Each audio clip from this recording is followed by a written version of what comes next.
Assalamualaikum warahmatullahi wabarakatuh. Perkenalkan, nama saya Safana Kadarsya dari kelas MB 4701 dengan NIM 104012300287. Di sini saya akan menjelaskan materi tentang alam dan manusia. Yang pertama, di sini ada pengertian alam. Kata alam secara bahasa berarti seluruh alam semesta. Jika dikatakan al-kauni, al-alami artinya yang meliputi seluruh dunia. Alam semesta adalah segala sesuatu yang ada pada diri manusia dan di luar dirinya merupakan suatu kesatuan sistem yang unik dan misterius. Tujuan manusia diciptakan Allah Subhanahu wa Ta'ala yang berada di dunia adalah untuk menjadikan rahmat bagi alam semesta.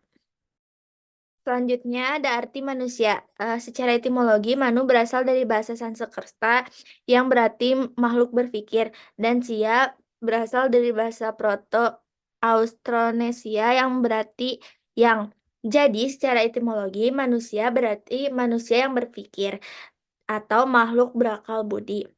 Kalau secara terminologi, manusia berasal dari kata manu sama Sanskerta atau mans. Latin yang berarti makhluk berpikir. Selanjutnya ada proses penciptaan manusia. Proses penciptaan manusia dalam Al-Quran tercantum dalam surat Al-Muminun ayat 12-14. Dan sesungguhnya kami telah menciptakan manusia dari suatu saripati berasal dari tanah.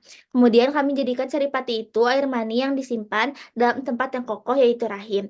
Kemudian air mani itu kami jadikan segumpal darah, lalu segumpal darah itu kami jadikan segumpal daging, dan segumpal daging itu kami jadikan tulang belulang. Lalu tulang belulang itu kami bungkus dengan daging. Kemudian kami jadikan dia makhluk yang berbentuk lain. Maka Maha Suci Allah, pencipta yang baik. Bisa dilihat juga dari gambar yang sebelah kiri. Jadi proses penciptaan manusia itu eh, air mani laki tambah telur benih wanita selama 40 hari akan menjadi segumpal darah atau disebut alaqoh.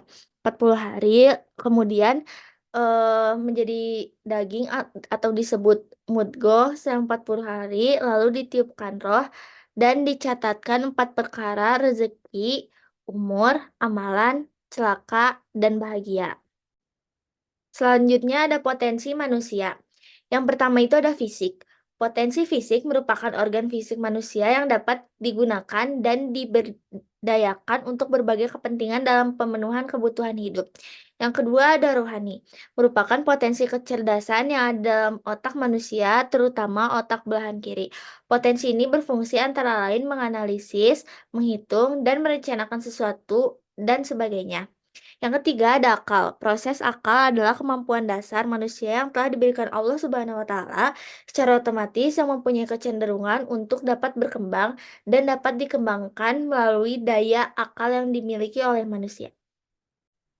Sifat dasar manusia itu ada 4. Yang pertama ada halwa.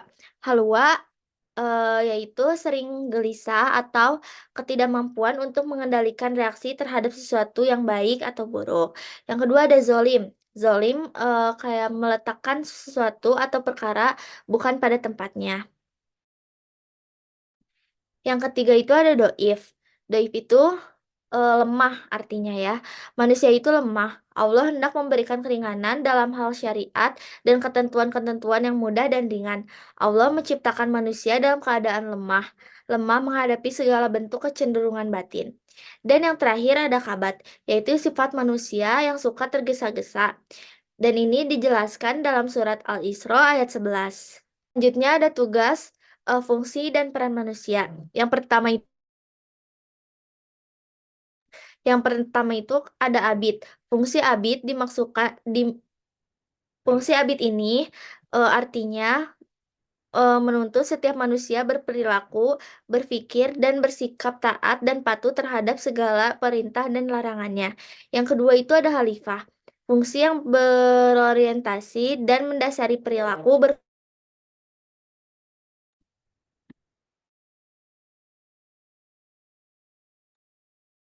berpikir, dan bersikap.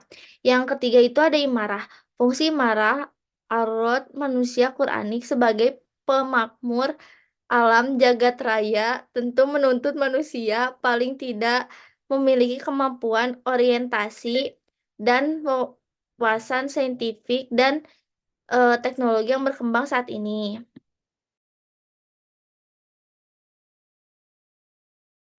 Ya, istilah manusia ada 5: An-Nas, Al-Insan, Al-Bashar, Ins, dan Bani Adam. Yang pertama itu An-Nas. An-Nas itu artinya makhluk sosial. Yang kedua itu ada Al-Insan, makhluk yang mengemban amanah. Yang ketiga itu ada Al-Bashar. Al-Bashar itu mengindikasikan manusia sebagai makhluk biologis. Yang keempat itu ada Ins. eh Ins itu berdampingan dengan kata al-jin menunjukkan bahwa manusia adalah makhluk yang nampak secara fisik, berbeda dengan jin. Yang kelima ada Bani Adam. Bani Adam yaitu artinya keturunan Adam.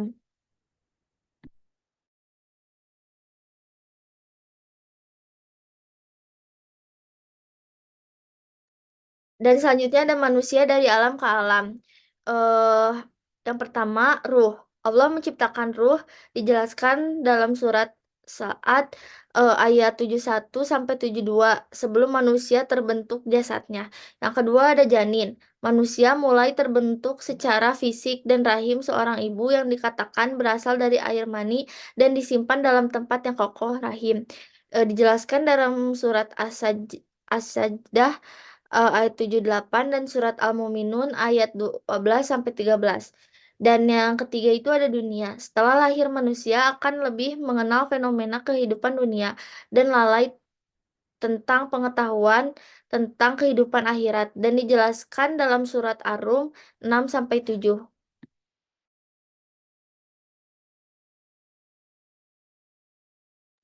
Dan ada yang keempat, kubur.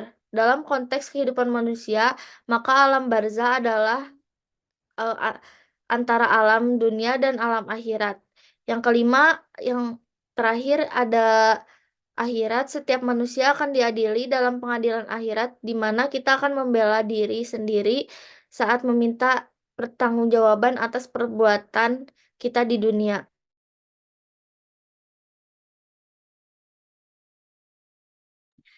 Sekian materi yang dapat saya jelaskan. Mohon maaf bila ada kekurangan. Wassalamualaikum warahmatullahi wabarakatuh.